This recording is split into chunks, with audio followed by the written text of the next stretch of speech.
अरे कोमल, गौरव, अरे एवढे लेट? तुला माहिती आहे ना ऑफिसवाले कधी काही कामं लावतात. हो, मी तुला 2-3 दिवसापासून बघतोय, तू ह्या ट्रेनला येतेस एवढी लेट. अरे त्या ऐन वेळेसच असे फाईल्स वगैरे देतात, मग होतो लेट कधी कधी.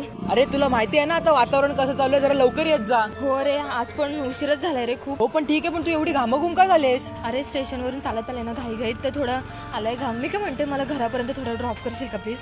हा चल ना. हा, काय ग, तू बोलवलंच नाही का कोणाला घ्यायला? नाही रे, पप्पा येत होते घ्यायला, पण यावेळेस कुठे बोलवणार ना त्यांना, नाही बोलवलं.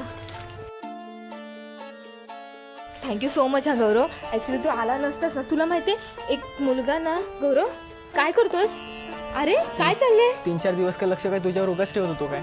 अरे काय बोलतोस गौरव? गप ना, मला भीती वाटते. अरे असं काय करतोय गौरव? आपण लहानपणापासूनचे मित्र आहोत. लहानपण वेगळं होतं प्लीज ना, कोमल. मला भीती वाटते. अरे असं काय करतोयस गौरव?